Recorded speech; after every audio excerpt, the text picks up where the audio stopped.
Hello friends, welcome to your channel MPR। हम आशा करती हूँ कि आप सभी स्वस्थ होंगे, निरंतर एग्जाम की तैयारी कर रहे होंगे। आज हम पढ़ने वाले हैं रोज़गार और निर्माण। ये मध्य प्रदेश का एक न्यूज़पेपर है जो कि हर वीक इसको प्रकाशित किया जाता है। तो चलिए स्टार्ट करते हैं।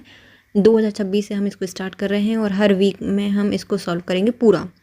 चलिए स्टार्ट करते हैं। यदि फ्रेंड्स आप हमारे चैनल पर नए हैं, अभी तो चैनल सब्सक्राइब नहीं किया है, तो प्लीज़ वीडियो को लाइक कीजिए, कमेंट कीजिए, चैनल को सब्सक्राइब कीजिए और अपने प्यारे प्यारे फ्रेंड्स के साथ वीडियो को शेयर कीजिए।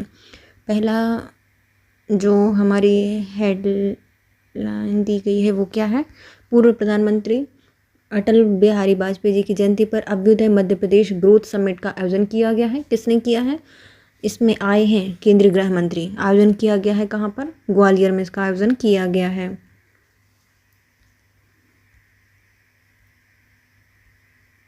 कौन सी जयंती थी अटल बिहारी वाजपेयी जी की? 101वीं जयंती मनाई गई थी। अभ्युदय मध्य प्रदेश ग्रोथ समिट को संबोधित किया गया। मध्य प्रदेश देश में सबसे तेजी से गति से विकास करने वाला राज्य बन गया है।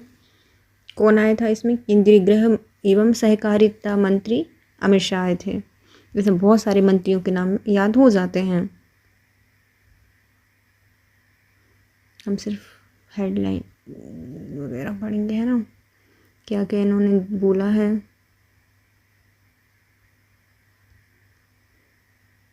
देखो, मध्य प्रदेश तेज़ी से आगे बढ़ने वाला राज्य बन गया है। यहाँ पे बहुत ज़्यादा निवेश हो रहा है और बहुत सारे फायदे देखने को मिल रहे हैं। भारत को तीसरी बड़ी अर्थव्यवस्था बनाने में मध्य प्रदेश सबसे ज़्यादा भागीदारी दे रहा है। ग्वालियर की धरा में मध्य प्रदेश ने पूरे देश को दिए विकास के नए संदेश। सहभागी बनाने के लिए अटल बिहारी वाजपेयी जी को सच्ची श्रद्धांजलि होगी। निवेशकों और उद्योगपतियों को आश्रय पत्र एवं भूमि आवंटन भी किया गया है। यहाँ पर अमित शाह ने 2 लाख करोड़ रुपए की अधिक निवेश लागत से प्रदेश के विभिन्न अंचलों को स्थापित किए गए हजारों औद्योगिक निर्माण इकाइयों का सामूहिक भूमि पूजन किया है। अमित शाह ने 5,810 करोड़ रुपए की लागत से औद्योगिक विकास परियोजना, सड़क विकास कार्यों का लोकार्पण किया है। 860 बृहद औद्योगिक इकाई और 725 करोड़ रुपए की निवेश प्रोत्साहन सहायता राशि सिंगल क्लिक से वितरित की है। विकसित एवं आत्मनिर्भर मध्य प्रदेश बनाने के लिए समन्वय करें योजनाओं का क्रियान्वयन। किसने कहा है? भोपाल में केंद्रीय आवासन एवं जो शहरी कार्य मंत्री हैं मनोहर लाल के द्वारा कहा गया है कि भोपाल के कुशाभाऊ ठाकरे में इंटरनेशनल कन्वेंशन सेंटर में शहरी विकास मंत्रियों की एक क्षेत्रीय बैठक हुई।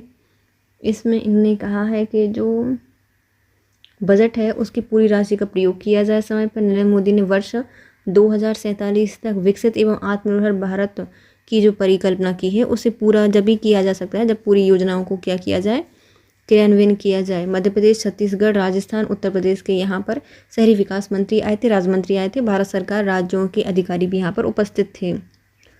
बस सबको आवास सरकार की फ्लैगशिप योजना, यहाँ की बैठक में प्रधानमंत्री आवास योजना, अमृत योजना, स्वच्छ भारत मिशन और शहरी परिवहन व्यवस्था पर मुख्य रूप से चर्चा की गई थी। जो प्रधानमंत्री आवास योजना है इसमें जो तैयार मकान है उनका आवंटन नहीं हो पाया, वो उसमें चिंता इन्होंने प्रकट की है। प्राइवेट रियल्टी सेक्टर के उद्यमों को भी प्रोत्साहित करना होगा और नगरीय निकायों को भी आर्थिक रूप से आत्मनिर्भर बनाना होगा। धार में बनेगा PPP मॉडल पर हॉस्पिटल और देश का पहला मेडिकल कॉलेज होगा। किसने कहा है? मुख्यमंत्री जी के द्वारा कहा गया है। PPP मॉडल मतलब जन निजी भागीदारी पर बनने वाला है देश का पहला मेडिकल कॉलेज। कहाँ पर? धार में। यहाँ पर कौन आए थे? केंद्रीय स्वास्थ्य एवं परिवार कल्याण मंत्री जगत प्रकाश नारायण, JP नड्डा है ना, जगत प्रसाद नड्डा।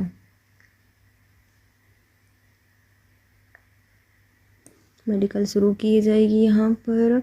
इन्होंने बोला है 2 वर्षों में जन कल्याण विकास की दृष्टि से अद्वितीय रहेगा। मध्य प्रदेश एकमात्र ऐसा राज्य है जिसके 2 बड़े शहर भोपाल, इंदौर में साल भर में मेट्रो चलना प्रारंभ हो जाएंगी।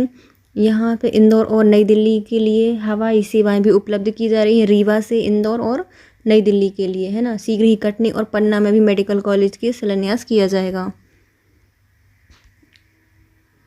ये पूरा पढ़ाया जा चुका है। अब हम इसमें देखते हैं। देखो, हम सुशासन एवं संवेदनशीलता की मिसाल प्रस्तुत कर रहे हैं। हमारे मुख्यमंत्री जी ने कहा है। भोपाल में हुआ था डीडी कॉन्क्लेव, भोपाल में 2025 में हुआ था। 2 वर्षों के कार्यों पर आधारित विशेष सत्र शामिल किया गया था, जिसमें जो हमारे मुख्यमंत्री जी हैं, इन्होंने जो नरेंद्र मोदी जी के द्वारा राज्य सरकार विकास जन कल्याण के निरंतर नवाचार कर रही है, इसके बारे में कुछ बोला। इन्होंने कहा कि हम सुशासन संवेदनशीलता की नई मिसाल प्रस्तुत करेंगे। 2025 को उद्योग और रोजगार वर्ष के रूप में मनाएंगे। 2025 उद्योग और रोजगार वर्ष के रूप में। 2026 को कृषि और कृषक कल्याण की विशेष प्राथमिकताएं दी जाएंगी और 2027 को युवाओं को समर्पित किया जाएगा। तो देखो, ये याद करने लायक है। 2025 उद्योग और रोजगार के लिए, 2026 कृषि एवं कृषक कल्याण के लिए और 2027 युवाओं को समर्पित किया जाएगा। E0 FIR लागू करने वाला मध्य प्रदेश दूसरा राज्य बन गया है। पहला कौन सा है? तो हम देखते हैं, हमारे जो केंद्रीय गृह मंत्री हैं अमित शाह, इनके नेतृत्व में साइबर अपराध से निपटने के लिए ऐतिहासिक और जो तकनीकी आधुनिक कदम उठाए गए हैं। इन्होंने जो अटल बिहारी वाजपेयी जी थे, उनके जन्म दिवस को सुशासन दिवस के रूप में मनाए जाने की परंपरा को अनुरूप मध्य प्रदेश सरकार द्वारा प्रशासनिक शासन को सुदृढ़ करने के लिए एक नवीन अभिनव पहल के रूप में E0 FIR व्यवस्था का शुभारंभ किया है। E0 FIR की जो पहली स्थान है वो दिल्ली सरकार को प्राप्त हुआ है और दूसरा हमारे मध्य प्रदेश को प्राप्त हुआ है। प्रदेश में 65,000 से अधिक मतदान केंद्र पर हुआ प्रारूप मतदाता सूची का प्रकाशन किया गया है। इसमें याद करने लायक क्या है कि जो हमारे मुख्य निर्वाचन पदाधिकारी हैं, उनका नाम है श्री संजीव कुमार झा। इनके नेतृत्व में भोपाल में जो हमारे राष्ट्रीय राजनीतिक दल हैं, उनके प्रतिनिधियों के साथ बैठकर प्रारूप मतदाता सूची को प्रकाशन किया गया। अब देखेंगे हम, भारत खरीद रहा है क्या?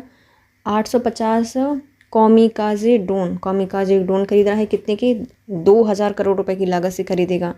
850। तीनों सेनाओं में इसको तैनात किया जाएगा। स्पेशल फोर्स बनाई जाएगी। जो ऑपरेशन सिंदूर है, इसके अनुभव के आधार पर ये फैसला लिया गया है। हर सेना में एक इन्फेंट्री बटालियन में अब एक अग्नि प्लाटून भी बनाई जाएगी। दुश्मनों के ठिकानों पर हमले और जो काउंटर एजेंसी ऑपरेशन हैं, उसको ड्रोन में इस्तेमाल किया जाएगा। ड्रोन का इस्तेमाल उसमें किया जाएगा। नेक्स्ट आते हैं, बार्डी बीच गोलीकांड के बाद ऑस्ट्रेलिया सरकार ने गन बाय बैक योजना प्रारंभ की है। इसमें जो लोग हैं जिनके पास गन है, उन लोगों से गन मांगी जा रही है और उनके लिए मुआवजा दे दिया जाएगा सरकार के द्वारा। तो ऑस्ट्रेलिया के प्रधानमंत्री हैं, इनका नाम है एंथनी अल्बनीज़। इन्होंने कहा है कि योजना तमाम जो आम लोग हैं, इनसे बंदूकों को वापस लेने के लिए किया जा रहा है, जिससे कि भविष्य में जो हमला हो रहे हैं उनको रोका जा सके। नेक्स्ट आता है, समावेशी आत्मनिर्भर सशक्त संदेश के साथ दिव्य कला मेला 2025 का शुभारंभ किया गया है। कहाँ पर आयोजित किया गया है? तो भारत सरकार के द्वारा सामाजिक न्याय एवं अधिकारिता मंत्रालय के दिव्यांगजन सशक्तिकरण विभाग की योजना के तहत इसको आयोजित किया गया है और नई दिल्ली की जो इंडिया गेट स्थित कर्तव्य पथ है, इस पर इसको आयोजित किया गया था 13 से 21 दिसंबर 2025 में।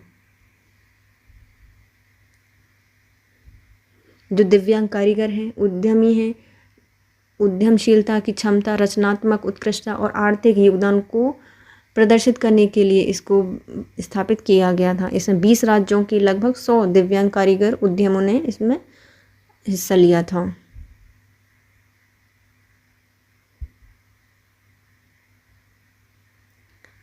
नेक्स्ट आता है, अमेरिका की अगली पीढ़ी 6100 किलोग्राम की communication satellite blue world block 2 को भारतीय अंतरिक्ष अनुसंधान संस्थान इसरो ने लॉन्च किया है। कहाँ से? श्रीहरिकोटा सतीश धवन स्पेस सेंटर से लॉन्च किया गया है।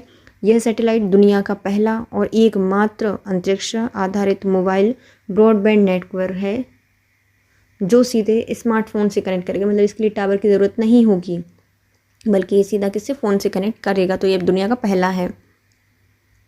नेक्स्ट आता है, भारतीय प्रौद्योगिकी संस्थान IIT मद्रास ने वैज्ञानिकों ने ब्रेस्ट कैंसर के लिए नैनो इंजेक्शन ड्रग की डिलीवरी तकनीक विकसित की है। इससे क्या होगा? जो कैंसर कोशिकाएं हैं इनमें सीधी दवा पहुंच जाएगी कोशिकाओं, और जो स्वस्थ कोशिकाएं हैं उनको नुकसान नहीं होगा। मौजूदा तकनीक की तुलना में यह 23 गुना कम डोज में असर दिखाएगी और लागत भी कम होगी और दुष्प्रभाव भी इसमें कम होंगे। नेक्स्ट आते हैं जो फास्टैग है, उससे पार्किंग से लेकर पेट्रोल तक का भुगतान हो जाएगा। केंद्रीय सड़क परिवहन राजमार्ग मंत्रालय ने फास्टैग को मल्टीपर्पज़ बनाने के लिए कदम उठाए हैं कि अब सिर्फ जो फास्टैग है उससे सिर्फ टोल टैक्स का भुगतान नहीं होगा, बल्कि जो रोड साइड एमिनिटीज़ हैं उनका भुगतान भी किया जा सकता है। डिजिटल फ्रॉड है उसकी आशंका भी कम होगी इसमें। यूज़र फास्टैग को एक वॉलेट की तरह इस्तेमाल कर सकता है। नेक्स्ट आता है महाराष्ट्र के जो बुल्ढाना स्थित विश्व प्रसिद्ध लोनार झील है, उसका जल स्तर अचानक से बढ़ गया है, जिससे वहाँ पे जो प्राचीन मंदिर थे वो जलमग्न हो गए हैं। 1200 वर्ष पुराना एक मंदिर था कमलजा देवी का, वो भी इसमें शामिल था। इसको देखते हुए प्रशासन ने विशेषज्ञों की एक टीम बुलाई है और बोला है कि जांच करो ये भी लोनार झील है क्या। तो यह सबसे बड़ी दुनिया की बेसाल्टिक इम्पैक्ट क्रेटर झील है, जो कि करीब 50,000 वर्ष पूर्व उल्का पिंड के टकराने से बनी थी। नेक्स्ट आते हैं भारत और न्यूजीलैंड के बीच में हुआ है FTA। ये क्या होता है, मुफ्त टैरिफ होता है ना, कोई टैरिफ नहीं लगता सामान पर। भारत और न्यूजीलैंड के बीच में ये किया गया है। देखो मुफ्त व्यापार समझौता FTA को फाइनल कर दिया गया है। किन किन ने हस्ताक्षर किए हैं इसमें, हमारे प्रधानमंत्री मोदी जी ने और न्यूजीलैंड के जो प्रधानमंत्री थे क्रिस्टोफर लक्सन, इन्होंने इस पर घोषणा कर दी है। लक्सन ने बताया है कि इस समझौते के तहत हमारी दोस्ती और मजबूत हो जाएगी और न्यूजीलैंड के 54.11% उत्पाद टैरिफ मुक्त रखेगा भारत पहले ही दिन, और 79% तक पहुंच जाएगा 10 वर्षों तक ये पूरा उत्पाद टैरिफ। और इसके तहत न्यूजीलैंड क्या करेगा, जो 15 वर्षों में भारत के लगभग 1.1 लाख करोड़ रुपए का निवेश करेगा। FTA ने न्यूजीलैंड में पढ़ाई कर रहे जितने भारतीय हैं उनको 3 वर्ष तक के लिए वर्क वीज़ा मिल सकता है। इसमें वो पढ़ाई के दौरान काम भी करेंगे, नौकरी उसके बाद नौकरी, और जो प्रोफेशनल्स की मोबिलिटी है उसको कानूनी हक दिया जाएगा। भारतीय छात्र हफ्ते में 20 घंटे तक काम कर सकते हैं। पहली बार 118 सर्विस सेक्टर में न्यूजीलैंड सालाना 5,000 टेम्प्रेरी एम्प्लॉयमेंट एंट्री जैसी वीज़ा जारी करता है, ये करेगा, जो 3 वर्षों तक चलेगा। इसमें IIT, engineering, health care, education, construction, yoga instructor को फ़ायदा मिलेगा। चीन ने भारत में दूतावास के जरिए भारतीय पासपोर्ट धारकों के लिए ऑनलाइन वीज़ा आवेदन सेवा शुरू कर दी है। इसमें सिर्फ आपको एक बार बायोमेट्रिक कराने के लिए दूतावास जाना पड़ेगा। और ये भुगतान आप कैसे कर सकते हो, यूनियन पे के माध्यम से कर सकते हो। बैंकिंग प्रणाली में 3 लाख करोड़ रुपए का निवेश करेगा RBI।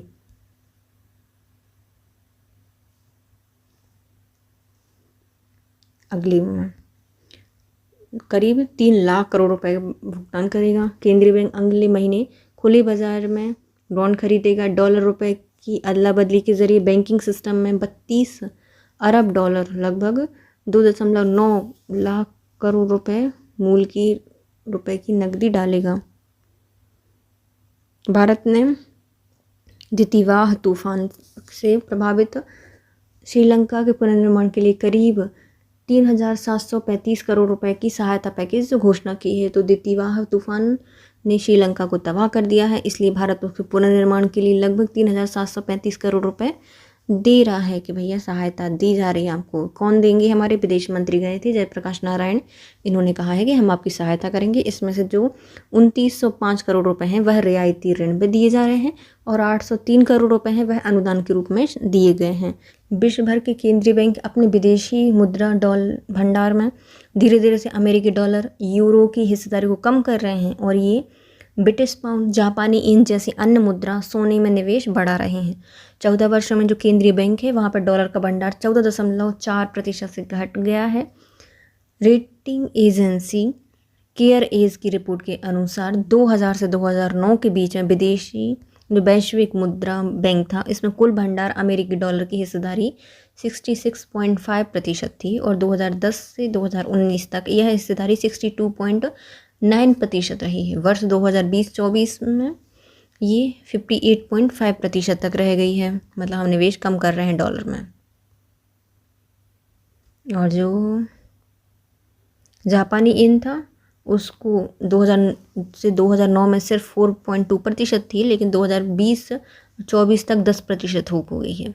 और ब्रिटिश पाउंड की हिस्सेदारी 3.6% से बढ़कर 4.8% तक हो गई है। नेक्स्ट आता है हमारे जो राष्ट्रपति हैं, इन्होंने संथाली भाषा में संविधान जारी किया है भारत का। संथाली भाषा को 2003 में संविधान की 8वीं अनुसूची में शामिल किया गया था। कैम्बली प्रक्रिया KP की पूर्व बैठक में भारत को 1 जनवरी 2026 से कैम्बली प्रक्रिया की अध्यक्षता संभालने के लिए चुना गया है। ये कैम्बली प्रक्रिया एक त्रिपक्षीय पहल है जिसमें सरकार, अंतर्राष्ट्रीय हीरा उद्योग और नागरिक समाज शामिल होता है। इसका उद्देश्य क्या है? कच्चे हीरे के व्यापार को रोकना। ये कच्चे हीरे होते हैं जिनका उपयोग विद्रोही समूह और उनके सहयोगी उन संघर्षों को वित्त पोषित करने के लिए करते हैं जो कि संयुक्त राष्ट्र सुरक्षा परिषद के प्रस्तावों में परिभाषित वैध सरकारों को कमज़ोर करती है।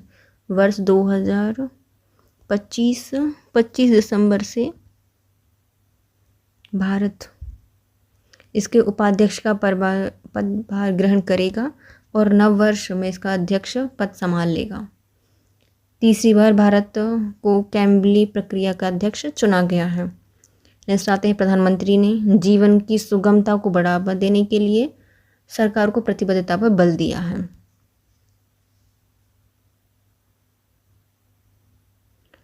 चीनी कंपनी है यूबीटेक, इन्होंने वियतनाम की सीमा पर ह्यूमनॉइड यानी इंसान की शक्ल वाले रोबोट तैनात किए हैं। ये रोबोट सीमा पर पैदल नागरिकों, वाहनों की कतारें संभालेंगे, लोगों को सही लाइन में लगाएंगे, सामान्य सवाल है उनके जवाब देंगे, जो सीमा से गुजरने वाला सामान है उनकी जांच करेंगे, निगरानी भी करेंगे। रोबोट में कैमरा है, सेंसर है, उनकी मदद से संतुलन बनाए रखने में भीड़ में सुरक्षित भी रहेंगे।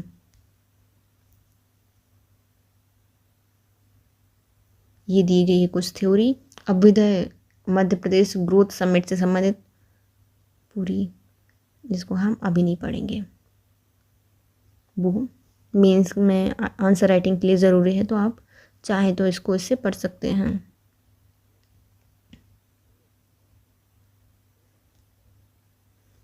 हमारे मध्य प्रदेश के बारे में क्या दिया गया है? डोगला बनेगा, जो डोगला है यह बनेगा विज्ञान अनुसंधान भारतीय ज्ञान परंपरा का केंद्र।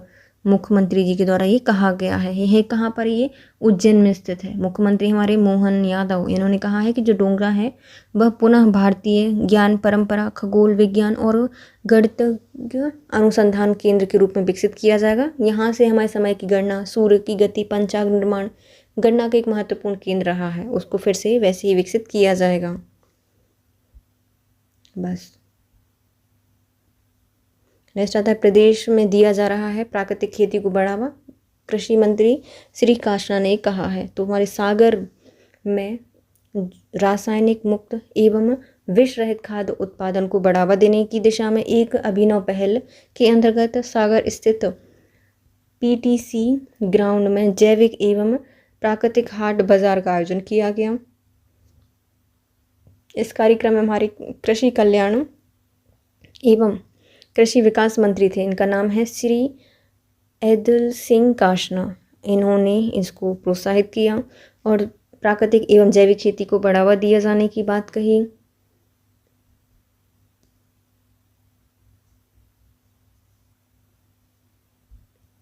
बस। कहाँ पर गए थे? सागर गए थे। रासायनिक मुक्त एवं विष रहित खाद्य उत्पाद को बढ़ावा देने के लिए एक पहल में। क्या नाम है इनका? ऐदल सिंह काशना।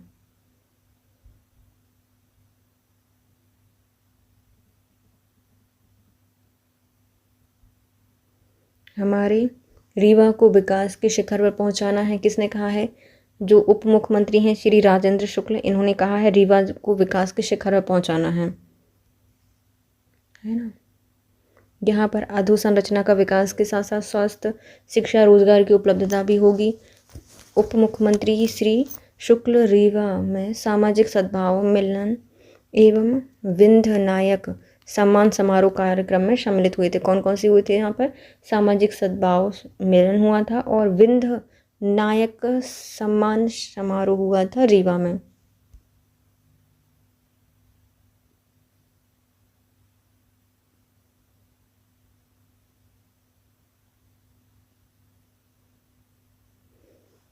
यहाँ पे देखो 25 दिसंबर को अटल पार्क में गृह मंत्री अमित शाह द्वारा अटल जी की भव्य प्रतिमा का अनावरण किया गया। इसी ऐतिहासिक पल पर लोग साक्षी बने कि अटल बिहारी वाजपेयी जी की प्रति अपनी श्रद्धा प्रकट की और 22 दिसंबर से रीवा और इंदौर की नियमित वायु सेवा प्रारंभ मतलब सेवाएं जो हैं वायु सेवाएं वह प्रारंभ कर दी गई हैं।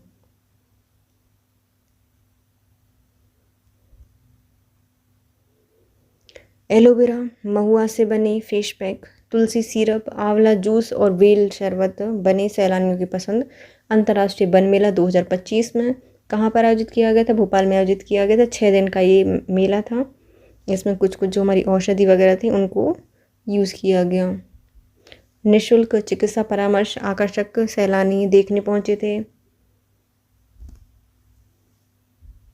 और कई वन धन केंद्र के स्टॉल पर उपलब्ध जड़ी बूटियों के बारे में भी जानकारी दी गई बच्चों को और वहाँ की महाविद्यालयों के विद्यार्थियों को। स्वर्गीय वाजपेयी जी ने रखी थी आधुनिक भारत के विकास की आधारशिला। उप राष्ट्रपति हैं इनके द्वारा ये कहा गया है।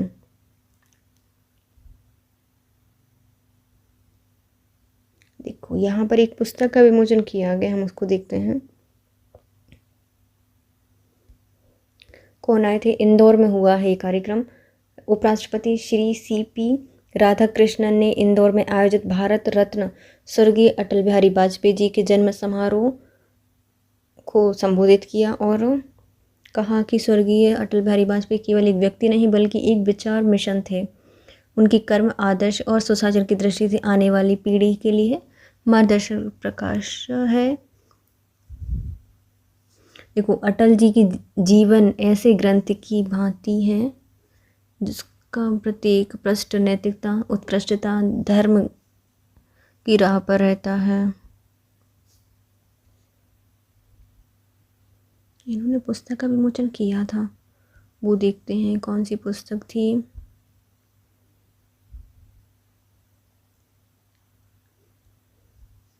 देखो इन्होंने किन की उसमें तो CP राधाकृष्णन ने शून्य से शतक कार्यक्रम में पूर्व प्रधानमंत्री स्वर्गीय अटल बिहारी वाजपेयी जी पर केंद्रित किताब का विमोचन किया गया था।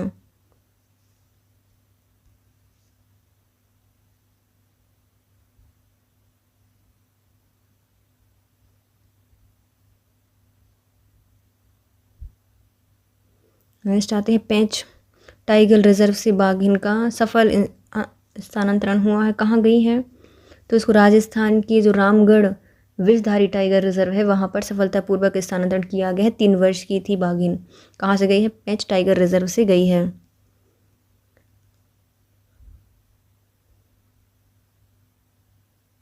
देखो इसमें कुछ दिया गया है जैसे कि शाजापुर में बनेगा मेडिकल कॉलेज, सुजालपुर को भी मिलेगा एक आयुर्वेदिक कॉलेज। 2 साल में जो शाजापुर है वहाँ पर जिले को नई सौगात मिली है। क्या? शाजापुर में मेडिकल कॉलेज बनेगा और सुजालपुर में एक आयुर्वेदिक कॉलेज की स्थापना की जाएगी।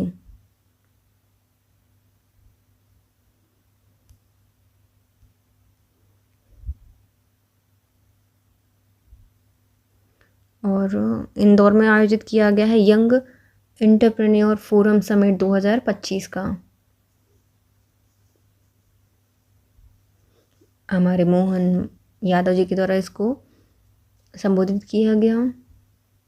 इंदौर के ब्लियन कन्वेंशन सेंटर में यंग एंटरप्रेन्योर फोरम समिट 2025 को संबोधित किया था इन्होंने।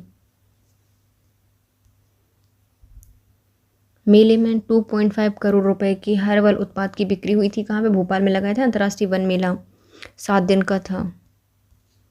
केंद्रीय स्वास्थ्य मंत्री ने मेडिकल कॉलेज और शिप्रा के निर्माणाधीन घाटों का निरीक्षण किया था।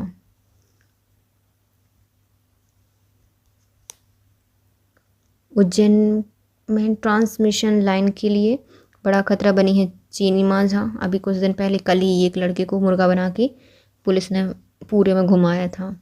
मेट्रो ट्रेन में विकास को लग रहे हैं पंख, मुख्यमंत्री जी ने कहा। नेक्स्ट आते हैं, स्कूलों में नामांकन दर को बढ़ाने के लिए ठोस कदम उठाए जाएंगे, है ना। प्रवेश उत्सव का आयोजन किया जाएगा अप्रैल के प्रथम सप्ताह में, जिससे कि वो जन भागीदारी बढ़े और ज़्यादा नामांकन हो।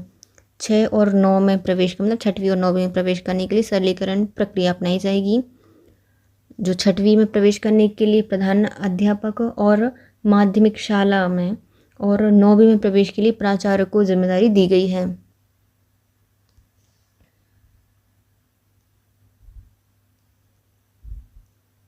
बड़वाह धामोत 4 लेन मार्ग माए पहेब शोल्डर के निर्माण कार्य के लिए प्रशासनिक स्वीकृति दे दी गई है।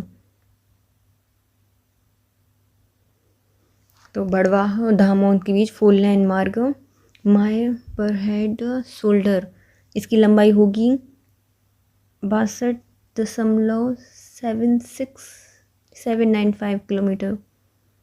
हाइब्रिड एजुलिटी मॉडल के अंतर्गत इसको बनाया जाएगा। भू अर्जन सहित उन्नयन निर्माण के लिए लगभग 2,508 करोड़ 21 लाख रुपए की प्रशासकीय स्वीकृति प्रदान की जाएगी। परियोजना के अंतर्गत 10 बाईपास, 5 बृहद पुल, 23 मध्यम पुल और 12 VUP और 7 बृहद जंक्शन, 56 मध्यम जंक्शन का निर्माण किया जाएगा। 40% हाइब्रिड एन्युटी मॉडल पर इसके अंतर्गत मध्य प्रदेश सरकार सड़क विकास निगम के द्वारा राजमार्ग निधि में GST रहित वहन किया जाएगा। देखो, जो सक्षम आंगनबाड़ी पोषण 2.0 है, उसके अंतर्गत योजना कार्यक्रम को भारत सरकार द्वारा स्वीकृति मापदंड के अनुरूप 16वां वित्त आयोग निर्धारित किया गया है। उसकी अवधि क्या है? 2026 से 2027 से 2030 से 2031 में 5 वर्षों के लिए निरंतरता की स्वीकृति प्रदान की गई है।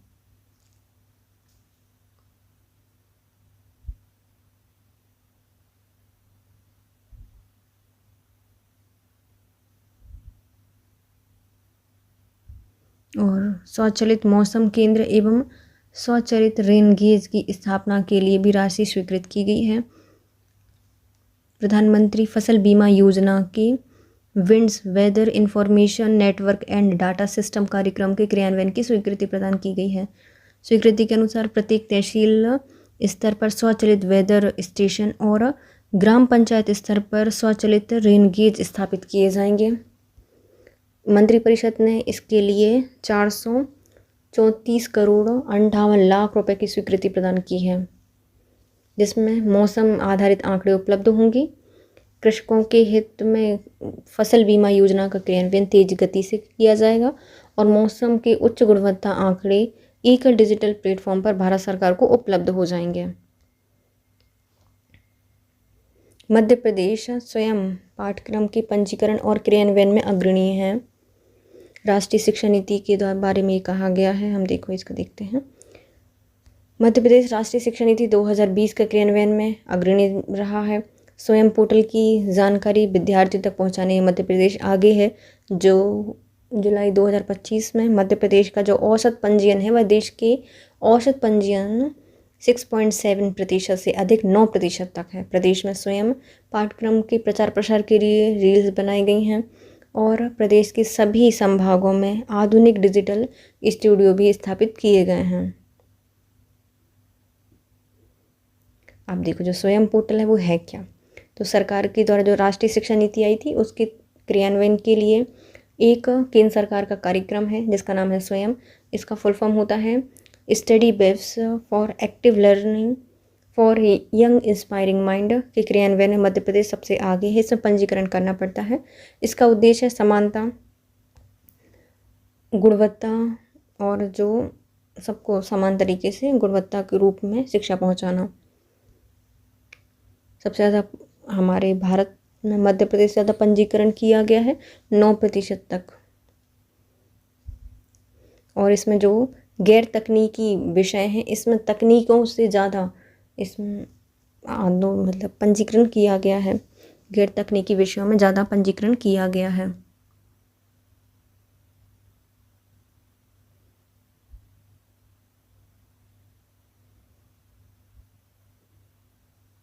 चलिए अब हम देखते हैं कुछ चर्चे में क्या है। सबसे पहले हमारी मोदी जी को मिला है इथोपिया का सर्वोच्च नागरिक सम्मान।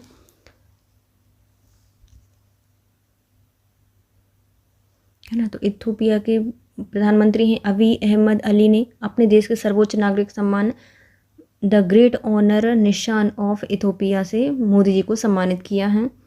पुरस्कार आदिश अबाबा में अंतर्राष्ट्रीय सम्मेलन केंद्र में आयोजित एक विशेष समारोह में मोदी जी को दिया गया। मोदी जी अब यहाँ पर गए थे, इसलिए उन्होंने मोदी जो प्रधानमंत्री हैं अभी के नेतृत्व में राष्ट्रीय एकता, स्थिरता एवं समावेशी विकास को बढ़ावा देने के लिए इनके प्रयासों की सराहना की है। नेक्स्ट आती हैं कविता चंद। इन्होंने अंटार्कटिका की सबसे ऊंची चोटी माउंट विंसन को फतह किया है। ये भारतीय पर्वतारोही हैं कविता चंद। इन्होंने अंटार्कटिका की सबसे ऊंची चोटी माउंट विंसन, जिसकी ऊंचाई है 4892 मीटर, उस पर सफलतापूर्वक चढ़ाई की है। और इससे पहले ये यूरोप की जो सबसे ऊंची चोटी थी माउंट एल्ब्रुस, उसको भी फतह कर चुकी हैं। नेक्स्ट है भारतीय स्टेट बैंक के प्रबंध निदेशक नियुक्त किए गए हैं रवि रंजन को नियुक्त किया गया है। संगीता बरुआ, यह प्रेस क्लब ऑफ इंडिया की पहली महिला अध्यक्ष बनी हैं, संगीता बरुआ। नेक्स्ट है कोल इंडिया के अध्यक्ष सह प्रबंध निर्देशक नियुक्त किए गए हैं बी साईराम को कोल इंडिया का नया अध्यक्ष सह प्रबंधक निर्देशक नियुक्त किया गया है। Sport personality life time achievement award से सम्मानित किए गए हैं थेरी हेनरी को। फ्रांस के पूर्व दिग्गज फुटबॉलर हैं थेरी हेनरी को वर्ष 2025 के BCC sport personality of the year कार्यक्रम में BCC sport personality life time achievement award से सम्मानित किया गया है। 2014 में ये प्रोफेशनल फुटबॉल से संन्यास ले चुके हैं और इन्होंने 123 अंतर्राष्ट्रीय फुटबॉल मैच खेले हैं और 51 गोल किए हैं। नेक्स्ट आते हैं मलयालम अभिनेता हैं निर्देशक श्रीनिवासन का निधन हो गया, मतलब निधन वाला सेक्शन है, कॉलम पूरा है ना। ये कहाँ के थे? मलयालम अभिनेता थे और फिल्म मेकर थे, लेखक थे श्रीनिवासन। 69 वर्ष की आयु में इनका निधन हो गया। नेक्स्ट आती है व्हील चेयर पर अंतरिक्ष यात्रा करने वाली पहली यात्री बनी हैं मिखाइल बेथाउस, जर्मनी की एरोस्पेस इंजीनियर हैं मिखाइला बेथाउस। ये अंतरिक्ष में जाकर इतिहास रच दिया है। व्हील चेयर पर हैं, 33 वर्षीय हैं। 5 अन्य यात्रियों के साथ अमेरिकी स्पेस कंपनी ब्लू ओरिजिन की रॉकेट के जरिए अंतरिक्ष यात्रा की थी। इस दौरान जो मिखाइला हैं वह रॉकेट ने पृथ्वी से 100 किलोमीटर की ऊंचाई कार्मन लाइन पर उड़ान भरी थी। मूर्तिकार हैं राम सुतार, इनका निधन हो गया है। जो गुजरात में दुनिया की सबसे ऊंची मूर्ति है स्टैचू ऑफ यूनिटी, इनको डिज़ाइन करने वाले मशहूर चित्रकार हैं, मतलब मूर्तिकार हैं ये, और इनका निधन हो गया है नोएडा में 100 वर्ष की आयु में। नेक्स्ट आते हैं लगातार दूसरी बार बनी हैं WTA player of the month, क्या नाम है इनका? आयना सवालेका। एक आयना सवालेका महिला टेनिस संघ ने दुनिया की शीर्ष महिला टेनिस स्टार आयना सवालेका को लगातार दूसरी बार वर्ष की सर्वश्रेष्ठ महिला खिलाड़ी चुना है। ये कहाँ से आती हैं? आयना सवालेका बेलारूस की हैं ये। 15 वर्ष से ज़्यादा बार ये सम्मान 15 वर्ष में एक से ज़्यादा बार ये खिताब जीत चुकी हैं और तीसरी खिलाड़ी बन गई हैं ये। और अमांडा एनिसिमोवा को मोस्ट इम्प्रूव्ड प्लेयर चुना गया है। ऑस्कर में बेस्ट इंटरनेशनल फीचर कैटेगरी में नामांकित की गई है नीरज घेवान के निर्देशन में बनी हुई होम बाउंड्स। इसको 12 कैटेगरी में शॉर्टलिस्ट किया गया है। इसमें animated shortlist film, documentary features, documentary shot, live action shot, makeup, hair styling, original score, original song, sound और विजुअल इफ़ेक्ट्स के अलावा इसको इंटरनेशनल फीचर फिल्म में भी शामिल किया गया है। और देश की पहली मिस इंडिया मेहर क्रिस्टिलिनो का निधन हो गया है। तो देश की पहली मिस इंडिया थी प्रख्यात फैशन पत्रकार मेहर क्रिस्टिलिनो। इनका 81 वर्ष की आयु में निधन हो गया है। मुंबई में जन्मी थी। फेमिना मिस इंडिया का खिताब भी इन्होंने 1964 में जीता था।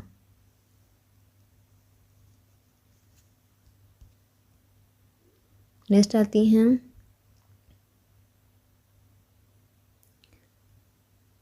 स्लॉप को चुना गया है वर्ष 2025 का वर्ड ऑफ द ईयर। क्या नाम है इसका? स्लॉप। अमेरिकी शब्दकोश मरियम वेबस्टर ने स्लॉप शब्द को वर्ष 2025 का वर्ड ऑफ द ईयर चुना है। इस डरावना, अजीब और नकली कंटेंट को अक्सर स्लॉफ कहा जाता है। नेक्स्ट आते हैं जो खासकर तकनीकी बदलाव एआई के भाषा में इसका प्रयोग किया जाता है बदली हुई चीज़ों के लिए। नेक्स्ट आते हैं WWE से ले लिया है संन्यास। क्या नाम इनका? John Cena. ये अमेरिकी रेसलर हैं। जॉन सीना ने संन्यास लेने की घोषणा कर दी है। करीब 2 दशक तक रेसलिंग रिंग में राज करने वाले हैं ये 48 वर्ष की आयु में। पिछले वर्ष money in the bank event में इन्होंने कह दिया था कि 2025 के अंत तक ये रेसलिंग से संन्यास ले लेंगे और ये लास्ट वाले गेम में हार भी गए हैं। नेक्स्ट आते हैं सऊदी अरब को पैदल पार करने वाली पहली महिला बनी है Elish Morrison. Elish Morrison Saudi Arab को उत्तर से दक्षिण तक पैदल पूरा पार किया है। इसमें लगभग इन्होंने 2195 किलोमीटर की यात्रा की।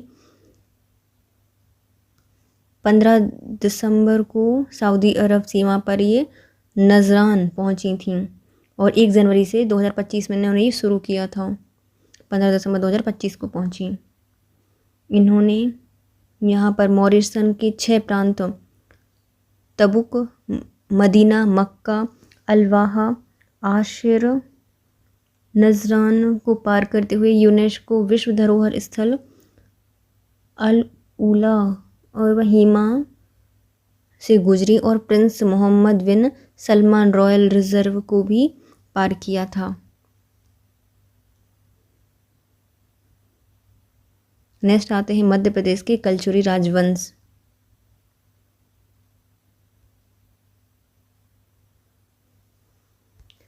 पाँचवीं से छठी शताब्दी में गुप्त राजवंश की सत्ता क्रमशः क्षीण होती गई और नए राजवंश अस्तित्व में आए।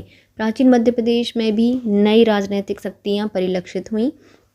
विंध्य, बुंदेला और बघेल खंड में परिव्रजक और उच्चकल्प, मेकल में पांडुवंशी, बल्लवी में मैत्रक, माहिष्मती में कलचुरी आदि राजवंशों का अवतरण हुआ, जिसका प्रभाव क्रमशः बढ़ता गया और नई राजनीतिक सत्ता मध्य प्रदेश में अस्तित्व में आई।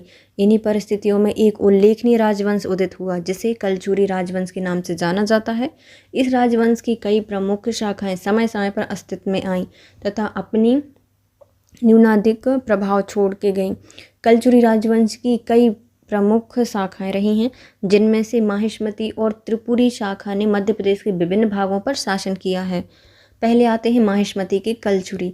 कलचुरियों की सर्वाधिक प्राचीन शाखा माहिष्मती शाखा के नाम से जानी जाती है। यह कलचुरी राजवंश की सबसे पुरानी और ज्ञात शाखा है।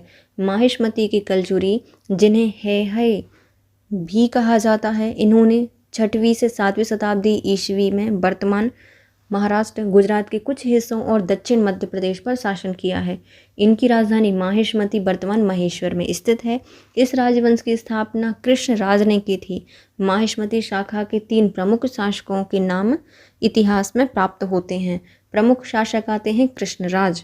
कृष्णराज कलचुरी राजवंश की माहिष्मती शाखा के प्रथम ज्ञात शासक हैं। इन्होंने माहिष्मती को अपनी राजधानी बनाया। इन्होंने पश्चिमी मालवा पर विजय प्राप्त की और इनके साम्राज्य में गुजरात, मध्य प्रदेश, महाराष्ट्र के कुछ क्षेत्र सम्मिलित थे। कृष्णराज ने अपनी शासन काल में चांदी, तांबा, शीशे के सिक्के चलवाए थे। इनमें चांदी के सिक्के व्यापक क्षेत्र में प्राप्त होते हैं। इन सिक्कों पर कलचुरी राजाओं के द्वारा उनकी उपाधि अंकित की गई है। फिर आती हैं शंकरगढ़। शंकरगढ़ राजा कृष्ण राज्य के पुत्र और उत्तराधिकारी थे। माहिष्मती के कुछ ताम्र अभिलेख और सिक्कों पर शंकरगढ़ द्वारा प्रचलित किए हुए प्रतीत होते हैं। बुद्धराज, महाराज बुद्धराज राजा शंकरगढ़ के पुत्र और उत्तराधिकारी थे। बुद्धराज प्रारंभिक कलचुरी वंश के अंतिम ज्ञात शासक थे। इन्हें बादामी के चालुक्य नरेश मंगलेश ने हराया था। इन्हें माहिष्मती छोड़ने पर मजबूर कर दिया। चालुक्य अभिलेखों में बुद्धराज के शासनकाल में उथल पुथल तथा चालुक्यों से पराजय होने का भी उल्लेख मिलता है। फिर आते हैं त्रिपुरी के कलचुरी। कलचुरी वंश की एक प्रमुख शाखा जिनमें मध्य प्रदेश के क्षेत्रों में शासन किया था। त्रिपुरी के कलचुरी वंश ने 7वीं से 13वीं शताब्दी के दौरान मध्य भाग के कुछ हिस्सों पर शासन किया है। इसमें मुख्य क्षेत्र में ऐतिहासिक चेदी क्षेत्र शामिल है। इसमें दहला मंडला के नाम भी जाना जाता है और इनकी राजधानी वर्तमान जबलपुर के पास त्रिपुरी में स्थित है। इस राजवंश का शासन क्षेत्र कटनी, जबलपुर, महाकौशल क्षेत्र माना जाता है। इतिहासकारों ने त्रिपुरी के कलचुरियों को माहिष्मती यानी प्रारंभिक कलचुरियों से जोड़ा। इन्होंने पश्चिम मध्य भारत में शासन किया। प्रारंभ में त्रिपुरी के कलचुरी राष्ट्रकूटों और प्रतिहारों के सामंत थे। जो कलचुरी थे वह राष्ट्रकूट और प्रतिहारों के सामंत थे प्रारंभ में। फिर आते हैं त्रिपुरी के कलचुरी वंश के शासक। पहला दिया गया है बाप राजदेव या बामराज। बाप राजदेव का उल्लेख केवल प्रथम शंकरगढ़ के काल के सागर शिलालेख से प्राप्त होता है। इनके राजतत्व काल के संबंध में ऐतिहासिक महत्व की कोई जानकारी प्राप्त नहीं होती। फिर आते हैं शंकरगढ़ प्रथम। यह महाराज बाप राजदेव या बामराज के प्रथम या उनके पश्चात शंकरगढ़ प्रथम कलचुरी के राजवंश के सिंहासन में बैठे। शंकरगढ़ प्रथम का बामराज देव से क्या संबंध था, इस बात का उल्लेख इतिहास में कहीं नहीं मिलता। उनके बाद आते हैं लक्ष्मण राज प्रथम। शंकरगढ़ प्रथम के अंतर लगभग 1 शताब्दी तक कलचुरी इतिहास अंधकार के युग में रहा। 9वीं शताब्दी के मध्य के आसपास जब इसका इतिहास पुनः प्रकाश में आया तो लक्ष्मण राज प्रथम को सिंहासन रूढ़ पाते हैं। डाहल आधुनिक जबलपुर निश्चय ही कलचुरियों के अधीन था और लगता है कि इन्हें कम से कम कुछ समय के लिए राष्ट्रकूटों का आधिपत्य स्वीकार करना पड़ा था। इसकी पुष्टि लक्ष्मण राज प्रथम के करितलाई स्थित शिलालेख से होती है। फिर आते हैं कुक्कल प्रथम। कलचुरी शासकों में लक्ष्मण राज प्रथम के पश्चात अगला ज्ञात नाम कुक्कल प्रथम का है। इन्होंने 850 से 890 तक शासन किया। कलचुरी वंश के कुक्कल प्रथम ने इस वंश की भावी महिमा का मार्ग प्रशस्त किया था। कुक्कल प्रथम का विवाह चंदेल राजकुमारी नट्टा देवी के साथ हुआ था। कुक्कल प्रथम की पुत्री का विवाह राष्ट्रकूट वंश के राजा कृष्ण द्वितीय के साथ हुआ था। इन्होंने कन्नौज के प्रतिहार राजा भोज प्रथम से युद्ध किया था। इस युद्ध में प्रतिहार नरेश पराजित हुए थे। कलचुरी शासक कुक्कल ने राजपूताना की चढ़ाई के दौरान तुरुष को पराजित किया था, जो सिंध के अरब सूबेदारों की सेवा में नियोजित तुर्क सैनिक थे।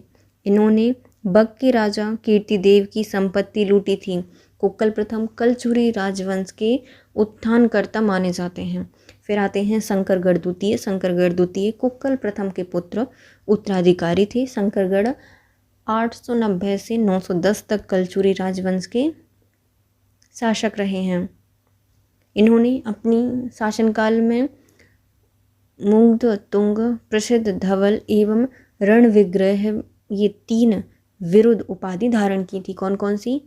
एक आते हैं मुग्ध, तुंग, धवल और रणविग्रह की उपाधि धारण की गई थी इनके द्वारा। इन्होंने दक्षिण कौशल तथा मध्य प्रदेश के छत्तीसगढ़ और उससे सटे हुए पूर्व प्रदेशों में वाणवंशी राजा विक्रमादित्य जयमेरू से पाली वर्तमान छत्तीसगढ़ का प्रदेश हस्तगत किया था तथा संभवतः अपने एक अनुज को विजित प्रदेश का अधीनस्थ शासक नियुक्त किया था। इस प्रकार कलचुरी वंश की एक शाखा छत्तीसगढ़ में भी स्थापित हो गई थी, जिन्हें कई शताब्दियों तक वहाँ राज्य किया। फिर आते हैं वालहर्ष। शासक वालहर्ष का उल्लेख केवल लक्ष्मीकर्ण के वाराणसी ताम्र अभिलेख से मिलता है। संभवतः इन्होंने 910 से 915 तक शासन किया होगा। वाराणसी ताम्रपत्र अभिलेख से उनकी प्रशंसा सामान्य कोटि की है। प्रतीत होता है कि वालहर्ष संतानहीन थे, क्योंकि उनकी मृत्यु के पश्चात सिंहासन पर उनका अनुज युवराज देव आसीन हुआ था। फिर आते हैं युवराज देव प्रथम। युवराज देव का राजत्व काल समसामयिक भारतीय इतिहास की दृष्टि से अत्यंत महत्वपूर्ण था। इन्होंने संभवतः 915 से 945 तक कलचुरी राजवंश की राजसत्ता पर शासन किया। इनके राजत्व काल के संबंध में प्रभूत सूचना महान साहित्यकार राजशेखर की संस्कृत नाटिका विदुषाल वंजिका से प्राप्त होती है।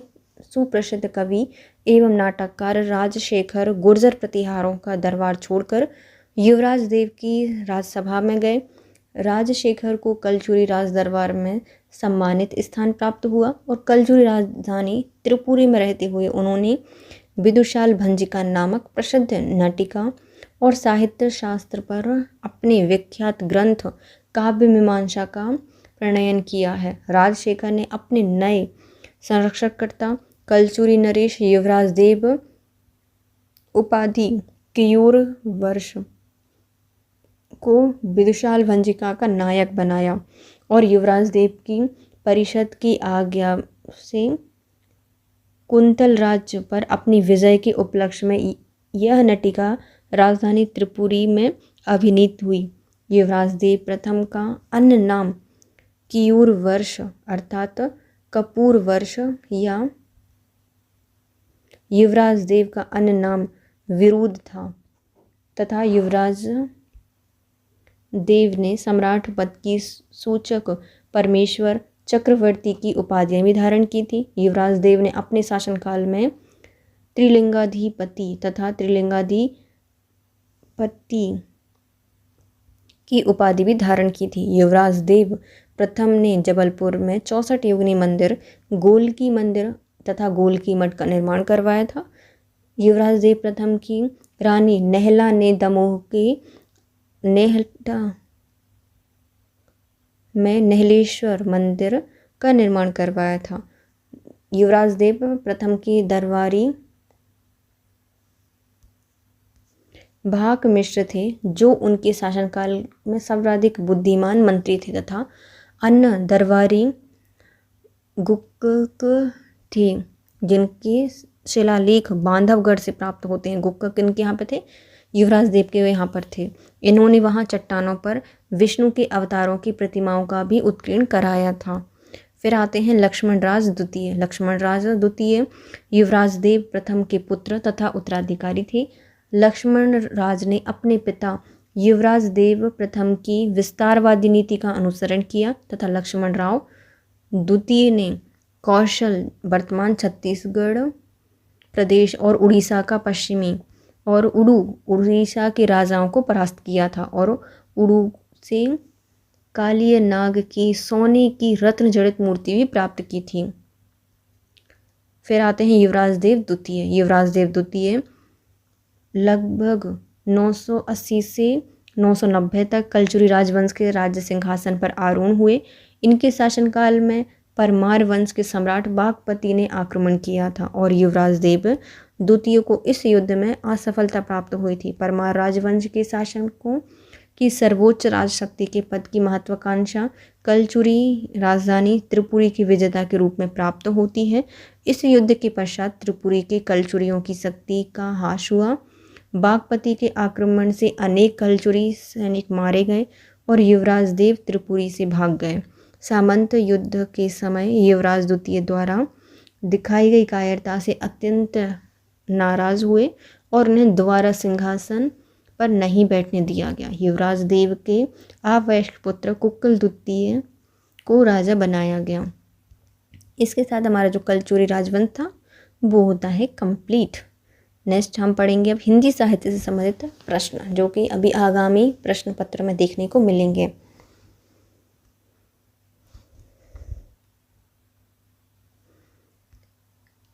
मेरी पृथ्वी परिक्रमा किसकी कृति है? तो मेरी पृथ्वी परिक्रमा लिखी गई है शिव प्रसाद गुप्त के द्वारा। किसने लिखी है? शिव प्रसाद गुप्त के द्वारा इसको लिखा गया है।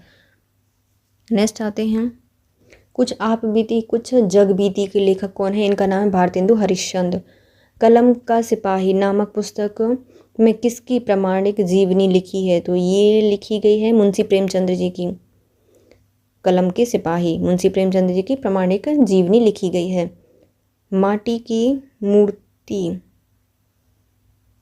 में संग्रहित है, तो माटी की मूर्ति में किसका संग्रहण किया गया है? रेखा चित्रों का संग्रहण किया गया है। निम्नलिखित में से किसने अपनी बृहद आत्मकथा लिखी है जिसमें 4 खंड प्रकाशित हुए हैं? यह आत्मकथा लेखन के इतिहास में एक साहसपूर्ण और मौलिक प्रयास है। इसके लेखक कौन है? इनका नाम है हरिवंश राय बच्चन। संध्या काकली किसकी कविता है? जो संध्या काकली है यह है सूर्यकांत त्रिपाठी निराला की कविता संग्रह। निम्नलिखित में से कौन सी कहानी पत्रात्मक शैली में लिखी गई है? तो पत्रात्मक शैली में लिखी गई हैं 2 साखियाँ। यात्रा साहित्य से संबंधित वह कौन सी पुस्तक है जो अपने ढंग की एकमात्र हिंदी की पुस्तक है? तो इसका नाम है ठेले पर हिमालय।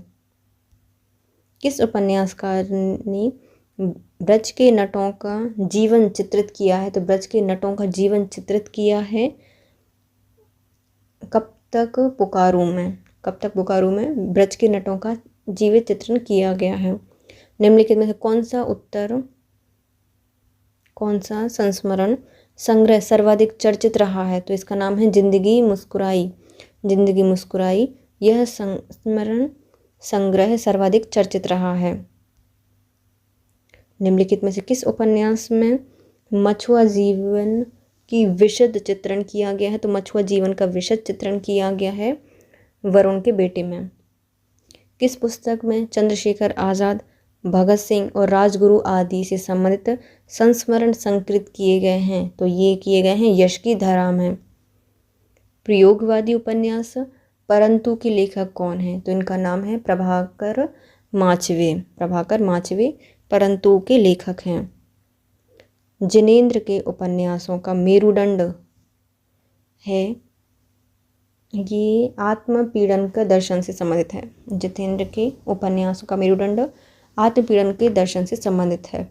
ज्ञानोदय के संस्मरण अंक में प्रकाशित अपने एक लेख में किसने यह दावा किया है कि वे हिंदी के प्रथम संस्मरण और रेखाचित्र लेखक हैं? तो इनका नाम है कन्हैया लाल मिश्र प्रभाकर। ज्ञानोदय के संस्मरण अंक में प्रकाशित अपने एक लेख में इन्होंने दावा किया है कि यह हिंदी का पहला संस्मरण और रेखाचित्र लेखक हैं कन्हैया लाल मिश्र प्रभाकर। प्रथम महिला कथाकार बंग महिला का वास्तविक नाम क्या है? तो इनका नाम था श्रीमती राजेंद्र बाला घोष। आँख की किरकिरी उपन्यास के लेखक कौन है? तो आँख की किरकिरी उपन्यास के लेखक हैं रविंद्रनाथ टैगोर। रेखा चित्र विद्या के संबंध में कौन सा कथन असत्य प्रतीत होता है? तो विद्या से संबंधित है असत्य। रेखा चित्र की सीमा इसमें निश्चित की गई है, सही है। रेखा चित्र में शब्द ही रेखाएं और उन्हीं के सहारे चित्र खींचे जाता है, ये भी सही है। रेखा चित्र सत्य काव्य है तो ये गलत हो जाएगा, तीसरा गलत हो जाएगा। और रेखा चित्र की अभिव्यक्ति में सरलता अधिक होती है तो ये भी सही हो जाएगा। सूर्यकांत त्रिपाठी निराला कृत निम्नलिखित कृति में से कौन सी कृति जीवनी के अधिक निकट है? तो इनका नाम है भक्त ध्रुव, ये इनकी जीवनी के सबसे ज़्यादा निकट है। नेक्स्ट आते हैं सटक सीताराम नामक रचना जो कि व्यंग और विनोद प्रधान निबंध क्षेत्र के लिए उल्लेखनीय देन है, किनकी है? सीता सटक राम, इनका संबंध है डॉक्टर संसार चंद्र से। चंद हसीनों की खातूत किस प्रकार का उपन्यास है? चंद हसीनों की खातूत, इनका संबंध है पत्राचार उपन्यास से। किस निबंधकार ने श्रम की अत्यंत भावपूर्ण व्याख्या पर श्रम को महत्व दिया है, ना कि अर्थ अर्जन पर? तो इनका नाम है डॉक्टर संपूर्णानंद के द्वारा। नागार्जुन कृत बाबा बटेशनाथ किस तरह का उपन्यास है? तो बाबा बटेशनाथ एक प्रकार का आंचलिक उपन्यास है, किनका है? नागार्जुन जी का है। तो भला बताइए आप क्या हैं? तो भला बताइए तो आप क्या हैं नामक जो निबंध है किस मनमौजी एवं मस्त लेखक के द्वारा लिखा गया है? इसको प्रताप नारायण मिश्र के द्वारा लिखा गया है। निम्नलिखित में से कौन सा उपन्यासकार फ्राइड के दर्शन में सर्वाधिक प्रभावित थे? तो फ्राइड के दर्शन से सबसे ज़्यादा प्रभावित थे अज्ञेय। रेडियो एकाकी का दूसरा नाम क्या है? तो रेडियो एकाकी का दूसरा नाम है ध्वनि एकाकी। किस उपन्यासकार को सर वाल्टर स्कॉट की उपाधि मिली है? तो सर वाल्टर स्कॉट की उपाधि मिली है वृंदावनलाल वर्मा को। हिंदी का सर्वप्रथम रेडियो नाटक कौन सा है? तो इनका नाम है राधा कृष्ण। हिंदी का सर्वप्रथम रेडियो नाटक था राधा कृष्ण। ईला चंद्र जोशी रचित जहाज का पक्षी किस कोटि का उपन्यास है? तो इसका है आत्मकथा, आत्मकथनांक है जहाज का पक्षी।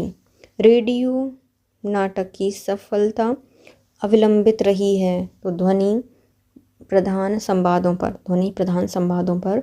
रेडियो नाटक की सफलता अविलंबित रही है। किस भाषा में उपन्यासों को कादम्बरी कहा जाता है? तो मराठी भाषा में उपन्यास को कादम्बरी कहा जाता है। अंधेर नगरी किसकी प्रसिद्ध एकाकी है? तो अंधेर नगरी ये लिखी गई थी भारतेंदु हरिश्चंद्र के द्वारा। निम्नलिखित में से कौन से एकाकी पद एकाकी की श्रेणी में आते हैं? तो जो कृष्णा है वह एकाकी पद एकाकी की श्रेणी में आते हैं। गीता नाट्य परंपरा के सर्वश्रेष्ठ नाटककार माने जाते हैं उदय शंकर भट्ट।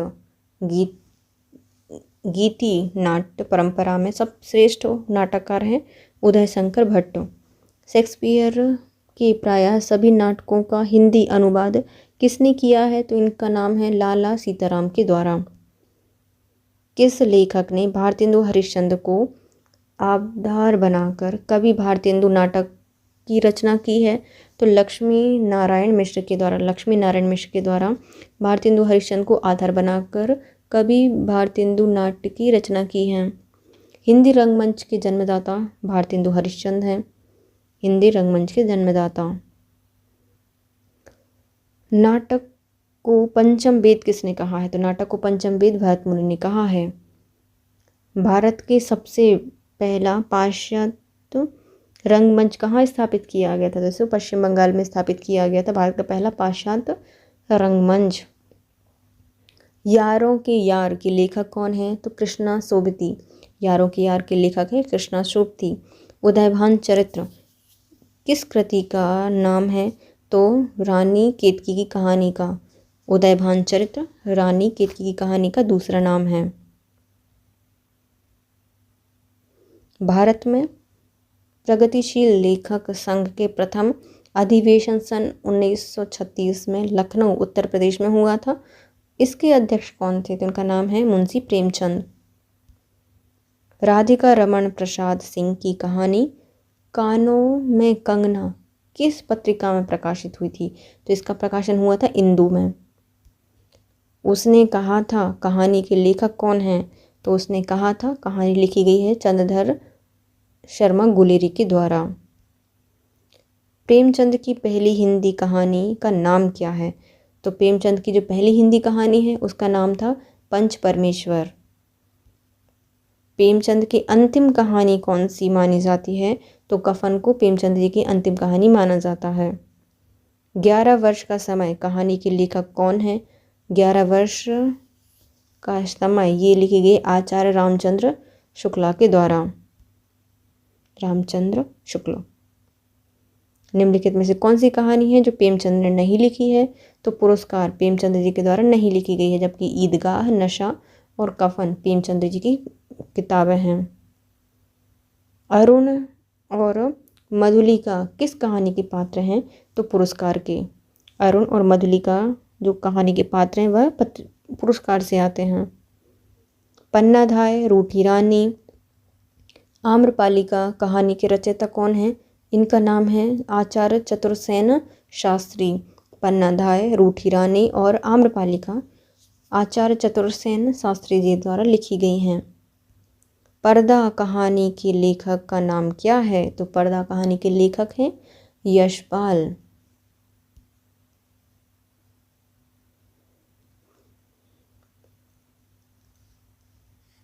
ये कैरियर के लिए कुछ दिए गए हैं। अहमियत क्या क्या होगा? क्लाउड कंप्यूटिंग के बारे में कहा गया है। स्वच्छता यात्रा के 10 वर्ष देशव्यापी आंदोलन की कहानी इसमें दी गई है।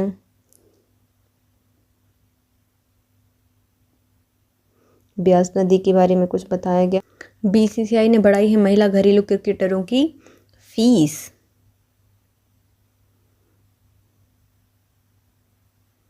है ना, तो जो घरेलू खेलने वाली महिलाएं हैं, सीनियर महिला क्रिकेटर को अब प्रतिदिन 50,000 रुपये से 60,000 रुपये तक के बीच में मिलेंगे, और जो मौजूदा 20,000 रुपये प्रति मैच दिन से काफ़ी अधिक होगा। सीनियर्स के लिए घरेलू वनडे टूर्नामेंट और बहुदिवसीय प्रतियोगिता में एक दशम में शामिल किया गया है। प्रतिदिन 50,000 रुपये मिलेंगे, और दूसरी तरफ रिजर्व खिलाड़ियों को इसकी आधी राशि यानी 25,000 रुपये मिलेगी।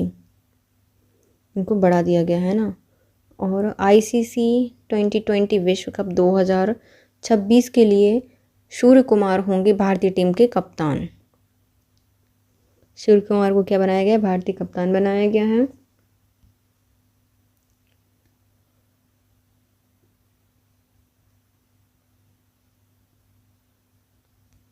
जो विश्व कप है भारत श्रीलंका की संयुक्त मेज़बानी में 7 फरवरी से 8 मार्च तक खेला जाएगा।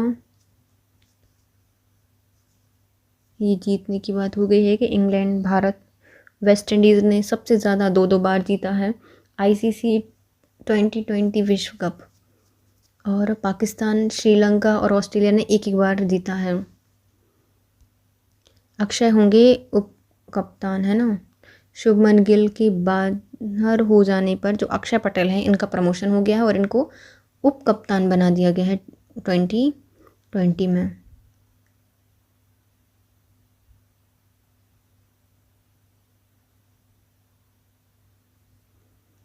नेक्स्ट आती हैं Shafali Verma, player of the month चुनी गई हैं। दुबई की आईसीसी महिला विश्व कप में फाइनल में दक्षिण अफ्रीका के विरुद्ध शानदार प्रदर्शन करने वाली भारतीय बल्लेबाज सैफाली वर्मा को नवंबर महीने के लिए प्लेयर ऑफ द मंथ चुना गया है।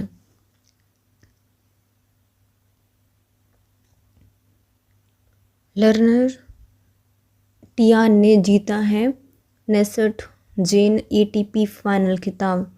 जिद्दा अमेरिका के युवा हैं टेनिस खिलाड़ी लर्नर टियान ने शानदार प्रदर्शन करते हुए नेक्स्ट जेन एटीपी फाइनल का खिताब जीत लिया है, और इन्होंने ब्लॉक एक्स को हराया है।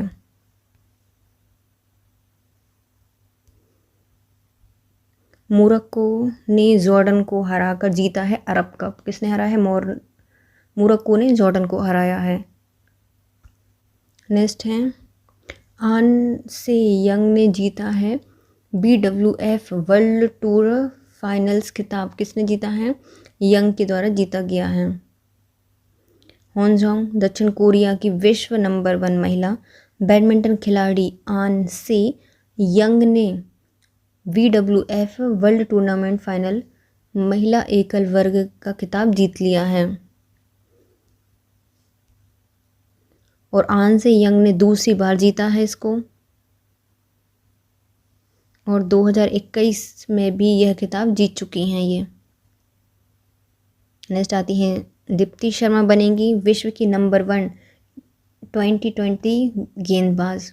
दुबई में भारतीय महिला क्रिकेट टीम की ऑलराउंडर दीप्ति शर्मा को दुनिया भर में डंका बाजा है। ICC की 2020 गेंदबाज रैंकिंग में पहली बार नंबर 1 स्थान हासिल किया है। इन्होंने श्रीलंका के खिलाफ 2020 सीरीज़ में पहले मुकाबले में ही शानदार प्रदर्शन करके यह उपाधि है वो हासिल की है। और जो ये BWF का टूर्नामेंट हुआ था इसमें पुरुष एकल के लिए क्रिस्टो पोपोव ने जीता है। किसने जीता है? क्रिस्टो पोपोव के द्वारा ये जीता गया था और यंग ने जीता है महिलाओं की टीम में। झारखंड ने पहली बार जीती है सैयद मुश्ताक ट्रॉफी। किसको हराया है? झारखंड ने हरियाणा को हराया है और झारखंड के जो कप्तान थे उनका नाम है ईशान किशन की कप्तानी में इसको जीता गया है। सैयद मुश्ताक ट्रॉफी की फाइनल में शतक बनाने वाले पहले कप्तान बन गए हैं ईशान किशन। झारखंड ने पहली बार इस ट्रॉफी को जीता है। तमिलनाडु ने सबसे ज़्यादा बार 3 बार और बड़ौदा, मुंबई, कर्नाटक और गुजरात ने 2-2 बार इसको जीता है। FIFA intercontinental cup Doha France के लोकप्रिय football club Paris Saint Germain ने 2025 में अपना स्वर्णिम प्रदर्शन बरकरार रखते हुए यह खिताब अपने नाम किया है।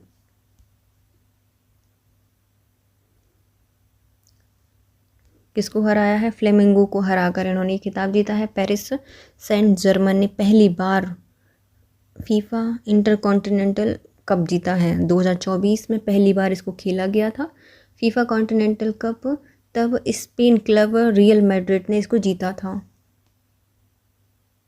और जो पेरिस सेंट जर्मन का वर्ष 2025 में ये छठा खिताब था। इससे पहले टीम ने लीग 1, कूप डी फ्रांस, ट्रॉफी डेस चैम्पियनशिप, यूफा चैम्पियंस लीग और यूफा सुपर कप जीते हैं। यह सीज़न के 6 खिताब जीतने वाला तीसरा क्लब है पेरिस सेंट जर्मेन।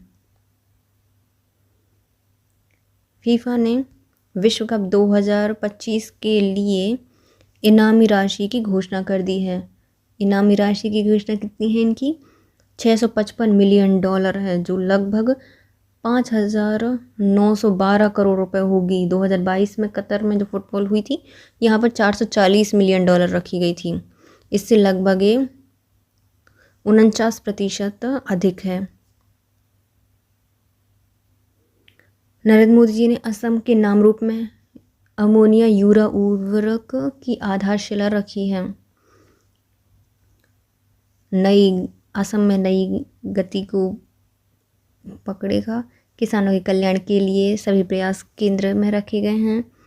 सबका साथ सबके विकास की परिकल्पना के द्वारा इसकी स्थापना की गई थी। डिब्रू जिला है उसके नाम रूप में ये कार्यक्रम संबोधित किया गया था। आत्मनिर्भर मिशन को बढ़ावा देने के लिए नरेंद्र मोदी जी के द्वारा इसका शुभारंभ किया गया है। लगभग 35,000 करोड़ रुपए की 2 योजनाएं शुरू की गई हैं। इन्होंने धन धान्य कृषि योजना, दलहन आत्मनिर्भर मिशन कृषि को और बढ़ावा देगी।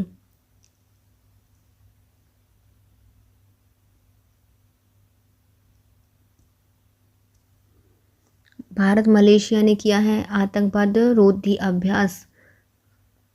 कहाँ पर किया है? तो राजस्थान की जो महाजन फील्ड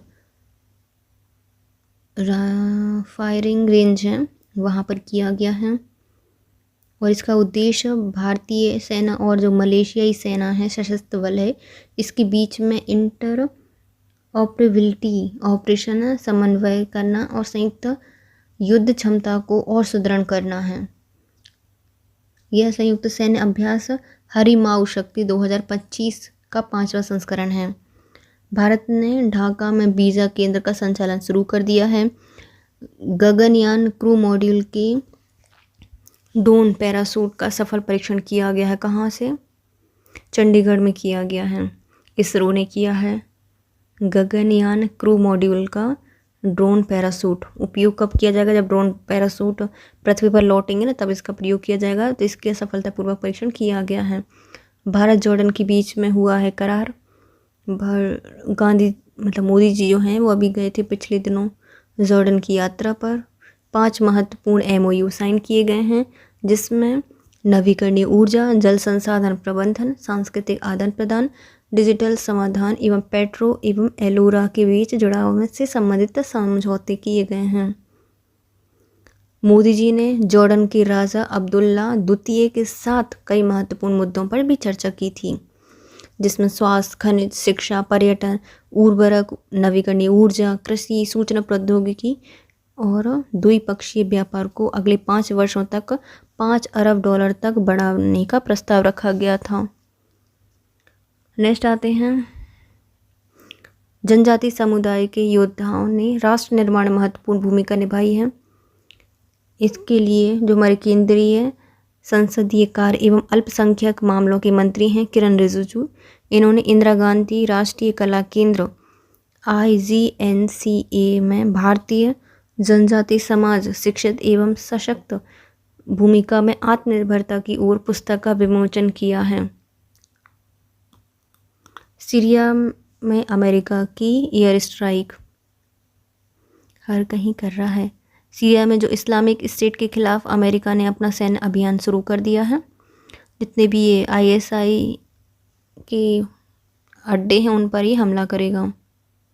इसके साथ हमारा ये आज का रोज़गार निर्माण कंप्लीट होता है। Bye guys, if you like my video please share, subscribe and comment. Thank you so much guys, have a nice